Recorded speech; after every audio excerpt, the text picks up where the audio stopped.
नमस्कार, मी अंजली कुलकर्णी स्वागत करते तुमचं आपल्या यूट्यूब चॅनलमध्ये, ज्याचं नाव आहे माझी स्वामी सेवा। सर्वप्रथम सगळ्यांना श्री स्वामी समर्थ। आता मी तुम्हाला 2-3 व्हिडिओमध्ये सांगितलं होतं की मी माझा शेतातला अनुभव सांगणार आहे, म्हणजेच पार्थिव शिवलिंगाचा अनुभव सांगणार आहे।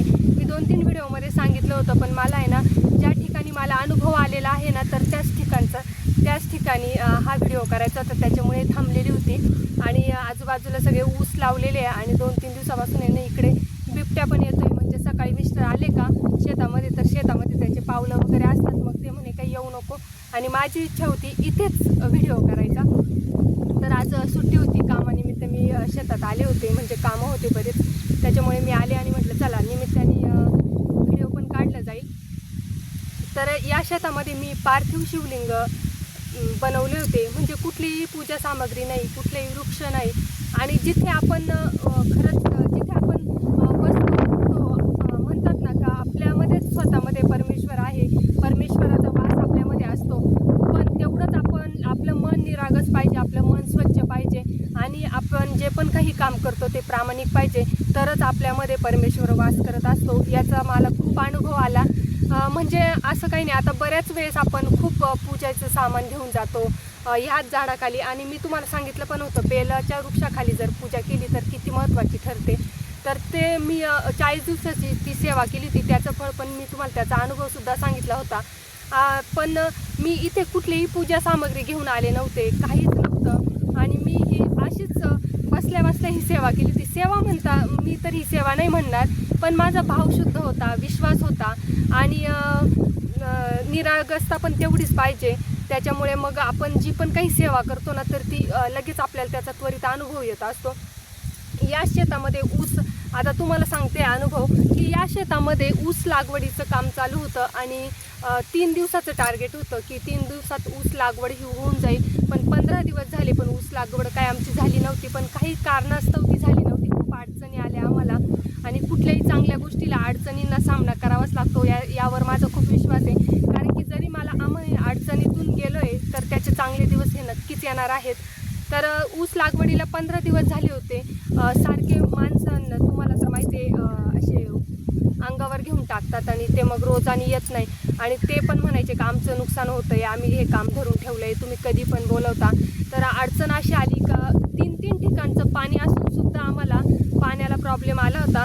आणि बऱ्याच जणांना माहीत असेल, ऊस लागवडीच्या वेळेस एकीकडे पाणी आणि एकीकडे लागवड बरोबरीने करावी लागते, आणि 3 ठिकाणचं खूप पाणी होतं, तरी पण आम्हाला ऊस लागवडीला पाणी अपूर्ण पडत होतं, म्हणजे पाणीच पुरत नव्हतं अक्षरशः, म्हणजे ते हाल बघवत नव्हते शेतामध्ये। आम्ही 2 दिवस कोणी इतकीशी अशी धार, म्हणजे एवढी धार चालायला पाहिजे, तर अगदी म्हणजे एवढीच धार चालत होती, म्हणजे एक लाईन इथून एवढी लाईन करायला 1.5-2 तास लागून जायचे, आणि ते हाल बघवत नव्हते। आणि आपण ज्या पण ठिकाणी इन्व्हेस्टमेंट करतो ना, तर त्या ठिकाणी म्हणजे भरपूर पैसा अडकवलेला असतो, आणि आपण कष्ट पण तेवढेच करत असतो, आणि त्या कष्टाला जर यश येत नसलं ना, तर आपलं मनोमन म्हणजे आपलं मन इतकं नाराज होऊन जातं, आणि आपल्याला पुढची पण चिंता लागून राहते की आपण जे काही आहे तर ते याच्यात अडकवलेलं आहे। आणि तुम्ही पण विचार करा शेतकऱ्याची काय हाल असतात, कारण की ते आहे नाही ते अडकवून देतो, आणि त्याच्यात जर काही यश आलं नाही तर त्याचे काय हाल होतात हे आपल्या शेतकरी वर्गाला सगळ्यांनाच माहिती आहे। तर ते पाणी बघून म्हणजे 1-1.5 तास, म्हणजे इथून एवढी पूर्ण ओळ व्हायला 1.5-2 तास लागून जायचे, आणि मग खूप असं नाही का रडाईसारखं झालं होतं अगदी। आणि पाणी तर खूप होतं, 3 ठिकाणावरून पाणी होतं। या गावच्या सरपंचाच्या विहिरीतून पण भरपूर पाणी दिलं होतं आम्हाला, पण मोटर चालू केली का पाणी कुठे जायचं काय जायचं काहीच माहिती नव्हतं। इकडे लगेच 10-15 मिनटं मोटर चालली, फुल चालायची, आणि लगेच इतकं पाणी कमी होऊन जायचं, आणि मग ऊस लागवड थांबवली जायची। अक्षरशः 10-10, 12-12 लोक एका दिवसात काम करणारे त्या ठिकाणी एकच माणूस ऊस लागवडीला यायचं, कारण की दिवसभरातून 3 ते 4च लाईन व्हायच्या। तर मग खूप आता बघवतच नव्हती ती परिस्थिती। मिस्टर तर आलेच नाही, कारण की त्यांचे हातपाय म्हणजे डायरेक्ट नाही का आपण म्हणतो ताकदच राहिली नाही, आणि कष्टाला ताकद आपण कुठेही लावू शकतो, पण जर आपल्याला त्याचं बेनिफिट जर मिळत नसलं ना, तर आपण मनोमन खचून जातो। तर ते पण आले नाही, आणि मी पण आले नाही। मग त्या दिवशीच अशीच सुट्टी होती, आणि मी दिवसभर म्हटलं चला आज जे होईल ते आपण बघू करू, काय प्रॉब्लेम आहे ते बघू। पण मग जो गडी होता ना, तर तोच दिवसभर राहायचा, आणि मावशी आता पाणीच नाही आहे, मी तरी काय करू, आणि त्याच्यावर पण चिडचिड होऊन जायची. आणि मग बसले मी ह्याच शेतामध्ये बसले, याच शेतात, आणि पाणी चालू होतं अगदी, म्हणजे एवढीच धार चालू होती. विचार करा, शेताला एवढी धार कुठे जाईल, आणि पाऊस पडलेला नव्हता, त्याच्यामुळे शेतीचं तहान काही भागलेली नव्हती. त्याच्यामुळे विचार करा, पहिल्यांदा जर आपण शेतीला उन्हाळ्यानंतर शेतीला पाणी लावलं तर ते आपोआप त्याच्यामध्येच मुरून जातं. आणि मग म्हटलं कसं होईल, आणि मग ते जे एक ते म्हणजे 15-20 मिनटं अर्धा तास जे पाणी चालत होतं ना, त्यावेळेस मी आले शेतामध्ये, आणि त्यावेळेस फुल पाणी चालू होतं. मग जी लाईन चालू होती, आता मी ते स्पष्ट तुम्हाला बॅक कॅमेराने दाखवेल नंतर व्हिडिओच्या शेवट, ज्या लाईनमध्ये पाणी चाललं ना, आता हा अनुभव सांगते मी तुम्हाला, मी कशी पार्थिव शिवलिंग तयार केली. मनात माझ्या काहीच नव्हतं बरं का, की मला ही इच्छा आहे का मी हे पार्थिव शिवलिंग करते आणि माझी इच्छा पूर्ण करा, हे कुठलंही माझ्या मनात नव्हतं.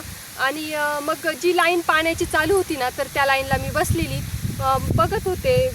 सगळीकडे उन्हाळ्याचं वातावरण, रणरणतं ऊन, आणि शिवाय पाणी चालू उसाला. आणि मग त्या लाईनला मी बसून असं, हे जे आहे ना ह्या लाईन, त्याच्यावर बसून राहिले, आणि जिथे पाणी चालू होतं तिथेच चिखल घेतला त्या लाईनमधला बाजूला, आणि तिथेच पार्थिव शिवलिंग तयार केलं. असंच त्याच पाण्याने, तिथेच पाणी आणि तिथेच ते चिखल, तिथलीच ती माती, आणि त्या जिथं मी बसले होते ना, तर तिथं साधेपणाने, अगदी साधेपणाने मी ते पार्थिव शिवलिंग तयार केलं होतं. आणि पार्थिव शिवलिंग तयार केल्यानंतर ते जे पाणी चालू होतं ना धारेमधलं, त्या पाण्यानेच अभिषेक केला, आणि श्री शिवाय नमस्तुभ्यम या मंत्राचा जप करत होते. आणि त्यावेळेस पण माझ्या मनात काही आलं नाही का आपण हे करतोय, काय करतोय, कारण की मला जिथे जाईल तिथे आहे ना, मी माझं नामस्मरण म्हणजे खंडच पडत नाही. जिथे पण जाईल तिथे माझं नामस्मरण हे चालू असतं. गाडीवर बसू देत किंवा जो एक्स्ट्राचा टाईम असतो ना, तर त्या ठिकाणी मी नामस्मरण करते. नाहीच नामस्मरण झालं ना, तर एकतर तारक मंत्र आहे किंवा स्वामींचं भजन आहे, स्वामींचं गाणं आहे, तर तेच मी म्हणत असते. आणि मग त्यावेळेस मी पार्थिव शिवलिंग तयार करून त्या धारेतलंच पाणी शिवलिंगावर अर्पण केलं. श्री शिवाय नमस्तुभ्यम, श्री शिवाय नमस्तुभ्यम या मंत्राचा जप चालू होता माझा. आणि जेव्हा ती लाईन पूर्ण भरली, खूप वेळाने भरली, आणि मी काही एवढा वेळ नामस्मरण केलं नाही, एवढ्या वेळेस काही केलं नाही बरं का. एक 2 ते 3 मिनटं ते पार्थिव शिवलिंग केलं, त्या धारेमधलं पाणी अर्पण केलं. फक्त मनापासून आपण कुठली सेवा करायची असते. मग ती लाईन भरली, त्याच्यानंतर थोड्या वेळाने दुसरी लाईन लावली. मग मी तिकडून चक्कर मारून आले, दुसऱ्या लाईनला पण मी बसले, दुसऱ्या लाईनला पण बसल्या पार्थिव शिवलिंग. आणि पहिल्या लाईनला जी मी पार्थिव शिवलिंग तयार केलं, ते माझं झाल्यानंतर मला वाटलं ठीक आहे, आता इथपर्यंत मी सेवा केली, तर ते मी तिथंच विसर्जन केलं, हाताने वगैरे इकडून तिथल्या तिथं विसर्जन केलं, आणि पाणी तिथे परत अर्पण करून दिलं. तिथल्या तिथं मी विसर्जन केलं, आणि मग फिरून आले, तोपर्यंत दुसऱ्या लाईनला पाणी चालू झालं. मग दुसऱ्या लाईनला सुद्धा मी तोच प्रकार केला, म्हणजे तसंच पार्थिव शिवलिंग मी दुसऱ्या लाईनला पण केलं, तसंच मी तिसऱ्या लाईनला पण केलं. पण ज्यावेळेस तिसऱ्या लाईनला मी पार्थिव शिवलिंग तयार केलं ना, तर त्यावेळेस काय माहीत नाही मला, की माझ्या आपोआप मनात आलं, आणि मी देवादिदेव महादेवांना म्हटले की म्हणजे कुठली ही परीक्षा बघतोय, आम्ही कुठे कमी पडतोय, पाणी तर इतकं आहे, मग इथं पाणी काय येत नाहीये, काय झालेलं आहे. म्हणजे सगळेच विचार करायचे का पाणी आहे, मग तुम्ही कॉक चालू करताय, मोटर चालू करताय, खर्च पण खूप केला आम्ही, पाईपलाईन इकडून नवीन पाईपलाईन कर, तिकडून नवीन पाईपलाईन कर. आणि मग एवढं जर करून म्हटलं, देवादिदेव महादेवांना मी खूप कळकळीने बोलले, कुठे कमी पडतोय आम्ही, सगळं तर काही व्यवस्थित आहे, सकाळी 6ला यायचं, संध्याकाळी 7ला जायचं, किती कष्ट चालू आहे, आणि मग ही कुठली परीक्षा बघतोय, कोणतं कमी राहिलं आहे आमच्याकडून. आणि म्हणजे एवढा आम्ही पैसा अडकवलेला आहे नाही, ते इथे भांडवल अडकवलेलं आहे. आणि म्हणजे अक्षरशः मी कळकळीने बोलले होते, रडुकाने आले होते, डोळे भरून आले होते, त्या शेताकडे बघितलं का हे बघवत नाही आहे स्वामी आम्हाला, आणि तुम्ही काय याच्यातून मार्ग लवकर काढा, जेणेकरून आम्हाला पण उत्साह येईल कामाला, असं तसं बोलले मी त्या दिवशी. खूप कळकळीने बोलले मी, अंतःकरणापासून बोलले, आणि माझ्या हे काही मनात नव्हतं का मी ही सेवा केली आहे म्हणून त्याचं फळ मला मिळणार आहे. पण ते आहेच की पार्थिव शिवलिंगाची जर आपण पूजा केली ना, तर आपल्या आयुष्यामध्ये कुठलीही अडचण उरत नाही. आणि मग मी ते कळकळीने बोलले आणि मग ते तिसऱ्या लाईनमधलं पण पार्थिव शिवलिंग जे आहे तर ते पण मी विसर्जन करून मग माझे मी घरी गेले. घरी गेल्यानंतर मग मिस्टर पण बोलले मी काय आता मळ्यात जाणार नाही, माझं काही मन लागतच नाही म्हणे आणि काय करावं आता. आणि ऊसाचं जे बेन असतं ते सुद्धा आमचं अर्ध वावर खराब झालेलं होतं, ते सुद्धा आमचं नुकसान झालं का तर पाण्यामुळे. तर ते नुकसान झालं ते वेगळंच झालं. नवीन बेन आणावं लागलं आम्हाला पाण्यामुळे, पाणीच कमी पडत होतं. कारण की जे बियाणं असतं ऊसाचं बेन असतं तर त्याची जी बी असते तर ती पिसोळ्यांनी सगळी खाऊन घेतलेली होती, तर ते पूर्ण उचलून आम्ही बाजूला फेकून दिलं. मग घरी वगैरे गेलो, मिस्टर पण असं विषय काढत होते तर मी जाणार नाही, असं नाही तसं नाही. म्हटलं ठीक आहे, होईल सगळं काही व्यवस्थित. मग दुसऱ्या दिवशी पण गेला आणि दुसऱ्या दिवशी अचानक मिस्टरांना काय वाटलं, जे फिल्टर प्लांट आहे शेतामध्ये बसवलेला ना, तर तिथं तर आपण चेक करून तर बघू म्हणे काय आहे नेमकं, कसं आहे काय आहे. तर मग त्यांनी असंच बसल्या त्यांच्या डोक्यात आलं आणि त्यांनी तिथं आहे ना ती पाईपलाईन ओपन केली, तर त्याच्यामध्ये इतकी घाण अटकलेली होती तर आलेलं पाणी तिथेच थांबत होतं. आणि मग ती त्यांनी स्वच्छ वगैरे केली आणि त्याच्यानंतर जेव्हा मोटर चालू केली इतकं पाणी तर अक्षरशः जेव्हा आम्ही उसाला पाणी लावलं तर त्या स्वतःहून मोटर बंद करावी लागायची. 9-9, 10-10 एक दिवस तर 11 वाजेपर्यंत उसाला पाणी भरलं मिस्टरांनी, तर स्वतःहून मोटर बंद करावी लागली, इतकं पाणी आलं. म्हणजे एक लाईन इतकं पाणी फोर्स होता त्या पाण्याला, तर एक लाईन ॲट अ टाईम होत नव्हती, तेव्हा एक लाईन पण होत नव्हती आणि नंतर 3-3 लाईन एका वेळेस चालायच्या, इतकं पाणी आलं. आणि जे 15 दिवसात अर्ध वावर पण झालेलं नव्हतं, तर ते अवघ्या 2 दिवसामध्ये पूर्णच्या पूर्ण वावर झालं. जे राहिलेलं होतं ऊस लावायचं तर ते पण शेत झालं आणि जो ऊस लावलेला होता ना तर त्याला सुद्धा डबल पाणी भरलं गेलं, इतकं पाणी आलं. आता मी म्हणत नाही का देव महादेवांनी ते सोडलं किंवा स्वामींनी सोडलं, इतकंच आपण जेव्हा सेवा करतो ना तर ती सेवा परमेश्वरापर्यंत पोचते आणि परमेश्वर त्याचा मार्ग आपोआप आपल्या आयुष्यात मोकळा करत असतो. आता अडचण काय आहे, त्यांच्या मनात कुठून आलं की इथे आपण चेक करून बघावं का इथे काय करावं. आता 8 दिवस आम्ही इतकं दमलो तर तेव्हा नाही लक्षात आलं आणि ही सेवा केली आणि दुसऱ्या दिवशी त्यांच्या डोक्यात आलं की इथं आपण चेक करून बघू. म्हणून सांगते, सेवा करा. परमेश्वर काही आपल्याला आणून देणार नाही आहे, परमेश्वर काही आपल्याला फुकट काही देणार नाही आहे. जेव्हा आपण कष्ट करतो, जेव्हा आपलं मन प्रामाणिक असतं, सगळं काही असतं, तेव्हा आपल्या पाठीमागे खंबीरपणे परमेश्वर उभा राहत असतो. सेवा केली आणि मेवा मिळाला मला, हेच एकंदरीत सांगता येईल. मी तुम्हाला वारंवार सांगत असते, आओ सेवा करा. आणि बऱ्याच ताई म्हणतात आम्हाला सेवेचा अनुभव येत नाही. ताई, मी 18 वर्ष सेवा केलेली आहे आणि मी म्हणेन का 12 वर्ष पूर्ण 12 वर्षानंतरच मला एक फळ मिळत गेलेलं आहे. 12 वर्ष तपश्चर्या असं म्हणून मी निस्वार्थ सेवा केलेली आहे. त्या सेवेचं मला कुठेही फळ मिळालं नाही, कुठेही काहीही मिळालं नाही. आणि 12 वर्षानंतर जी माझी प्रगती सुरू झालेली आहे तर ती कुठेही थांबत नाही. आणि म्हणतात ना, यश जर मिळायला लागलं ना तर त्याला शॉर्टकट हा नसतो.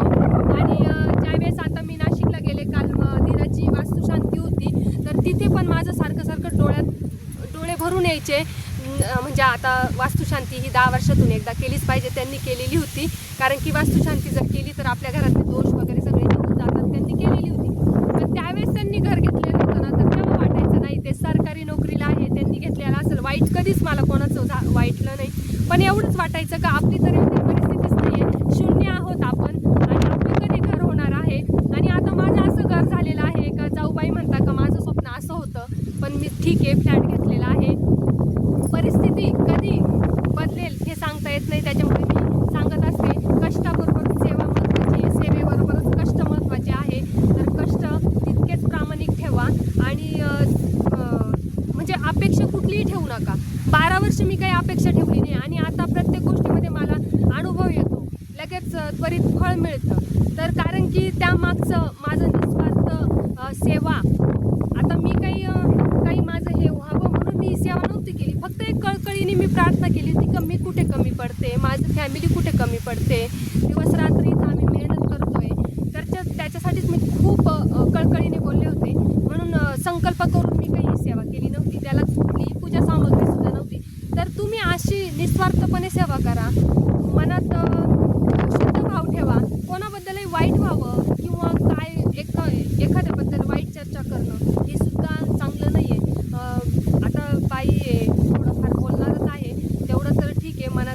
आपण कोणाजवळ बोलतो, एखाद्या व्यक्तीजवळ बोलतो. पण मला या सेवेचा खूप मोठा अनुभव आलेला आहे आणि ही सेवा मी 2-3 दिवसापासून शेअर करण्याची खूप इच्छा आहे, पण माझं शेतात येणं होत नव्हतं. तर आज मी शेतात आले आणि तुम्हाला हा अनुभव सांगितलेला आहे. अनुभव सांगण्याचं हेच तात्पर्य आहे का सेवा कुठेही करा, कधीही करा, कोणत्याही मनस्थितीत करा, फक्त शुद्ध भाव ठेवून करा, अतूट विश्वास ठेवून करा. ती सेवा परमेश्वरापर्यंत नक्कीच पोहोचते. तर ह्या सेवेचा सुद्धा तुम्ही अनुभव घ्या. आता मी ना बॅक कॅमेरा करून मी कशी पार्थिव शिवलिंग म्हणजे कोणत्या ठिकाणी केलं होतं, म्हणजे कसं, कारण की काही ताई म्हणतात मग आम्हाला करायचं आहे. आता श्रावण महिना येणार आहे, पार्थिव शिवलिंग महिनाभर आपल्याला पूजन करायचं आहे. घरी कसं पार्थिव शिवलिंग तयार करायचं, कशी त्याची पूजा करायची हे सुद्धा मी तुम्हाला सांगणार आहे, का जेणेकरून महिनाभराचं फलप्राप्ती आपल्या आयुष्यामध्ये येणार आहे. आणि पार्थिव शिवलिंगाची पूजन जर आपण आपल्या घरामध्ये केलं, मंदिरात जाऊन केलं, बेलाच्या वृक्षाखाली केलं, तर आपल्या आयुष्यामध्ये ज्या पण काही अडचणी आहेत तर त्या दूर होतात. एकही समस्या आपल्या आयुष्यात होत नाही आणि ती व्यक्ती कधीही गरीब राहत नाही. महत्त्वाचा मुद्दा की जी व्यक्ती पार्थिव शिवलिंग पूजन करते त्याच्या मनातल्या सगळ्या इच्छा पूर्ण होतात आणि त्याच्या आयुष्यात गरिबी ही नावालाही उरत नाही. तर चला बॅक कॅमेऱ्याने मी तुम्हाला दाखवते कसं केलं. हाच ऊस आहे आणि किती मोठा झालेला आहे बघा, हे बघ. आणि कोथिंबीर आहे, त्याच्यामुळे तुम्हाला वाटेल का गवत झालेलं आहे का काय, पण ही कोथिंबीर आहे बऱ्याच ठिकाणी. आणि तण पण तेवढंच झालेलं आहे बरं का, कारण की पाऊस सारखा चालू होता आणि तण खूप झालेलं आहे, म्हणजे खूपच झालेलं आहे. तर ते निंदायला पण बाया बघायच्या आहेत. तर आता बघू, मला सुट्टी आहे आज, तर थोडंफार मला पण काम करायचं आहे. पण द्राक्षाच्या बागामधलं आधी काम करायचं आहे, ते काम झाल्यानंतरच मला दुसरं करायचं आहे. एक्झॅक्ट तीच जागा दाखवणार आहे जिथे मी पार्थिव शिवलिंग तयार केलं आहे. म्हणजे मला सेवेवर पण आता खूप विश्वास बसायला लागलेला आहे की कुठलीही सेवा केली तर त्याचं फळ मला मिळतं. म्हणजे परमेश्वर माझ्या पाठीशी किती खंबीरपणे आहे. हे बघा, इथे याच ठिकाणी मी पार्थिव शिवलिंग तयार केलं होतं. हे बघा आता ही जी लाईन आहे ना, हे बघा, या लाईनमध्ये पाणी येतं. पाणी इतकं थोडं येत होतं, तर मग या लाईनमध्ये पाणी आल्यावर ही बघा, ही जी लाईन आहे ना वरती, तर मग तिथेच याच पाण्याने मी इथे चिखल तयार होतो ना त्या पाण्याचा, तर त्याच मातीची मी इथं पार्थिव शिवलिंग केली होती आणि याच्यामधलंच पाणी पार्थिव शिवलिंगावर अर्पण केलं. आता ही ओळ झाली का, ही ओळ पूर्ण, हे बघा इथून एवढीच बरं का, हे बघा अगदी थोडी इथपर्यंत, मी इकडे तरी लांब आलेली आहे. आता ही ओळ पूर्ण व्हायला अक्षरशः 1 दिवस पूर्ण लागायचा. आणि त्याच्यानंतर मग ही ओळ झाली का, मग परत ह्या दुसऱ्या ओळीला पाणी लावलं का, मग इथे करायची मी, या इथे. त्याच्यानंतर ही झाली का, इथे अगदी 3 लाईनला करायची मी. त्यावेळेस थोडंसं अर्धा तास, आणि मग नंतर अर्ध्या सरी केल्या होत्या. आम्ही पूर्ण नव्हतो जात, कारण की एक लाईन पूर्ण व्हायला 1 दिवस पूर्ण लागायचा, त्याच्यामुळे अर्ध्यामध्येच केलं होतं. आणि मग इथे पार्थिव शिवलिंग केल्यानंतर मग हे फळ मला मिळालेलं आहे. आणि या ऊसामध्ये बिबट्या येतो बरं का, कारण की इथे आहे ना शेतामध्ये पावलं उमटलेलं राहतात सकाळी सकाळी. आणि हा ऊस जरा बऱ्यापैकी मोठा आहे, त्याच्यामुळे याच्यामध्ये लपायला बिबट्याला जागा असते. त्याच्यामुळे या ऊसामुळे ना आम्ही शक्यतो इकडे येण्याचं टाळतो. आणि भीती पण वाटते, माणसं पण कामाला घाबरतात ऊस असल्यावर. पाणी पण चालू आहे बघा, इकडे पाणी चालू आहे.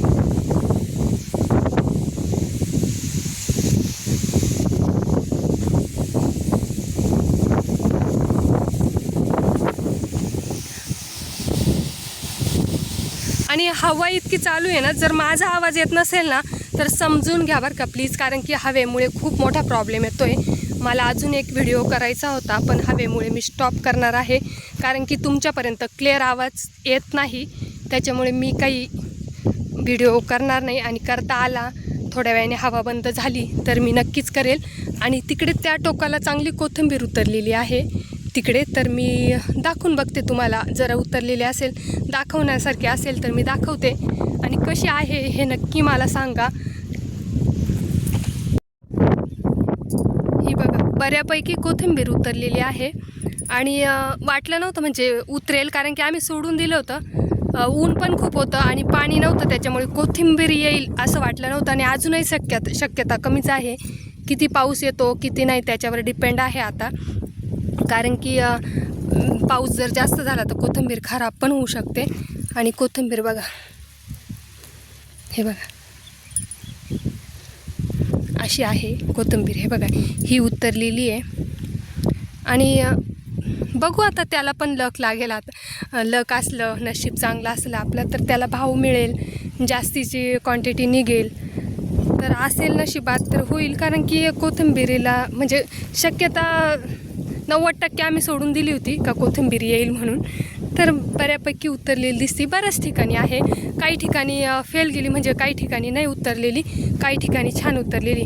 पण आता त्याला पाणी भरावं लागणार आहे आणि निंदायचं जास्त गरजेचं आहे, कारण की कोथिंबीरीपेक्षा तणच जास्त दिसतंय त्याच्यामध्ये. तर हवा आहे. परत सांगते बरं का, जर आवाज येत नसेल ना, आणि जो मी फर्स्ट कॅमेराने म्हणजे फ्रंट कॅमेराने व्हिडिओ केला आहे ना, तर आवाज जर कमी जास्त होत असेल तर सॉरी त्याबद्दल.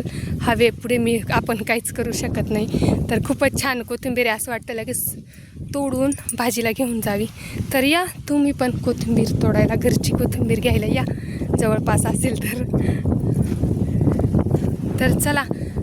असा होता माझा जबरदस्त अनुभव, पार्थिव शिवलिंगाचा अनुभव एकदम जबरदस्त असतो. तर तुम्ही श्रावण महिन्यात पार्थिव शिवलिंग तयार करून त्याचा अनुभव नक्की घ्या आणि सेवा करा, अनुभव घ्या. श्री स्वामी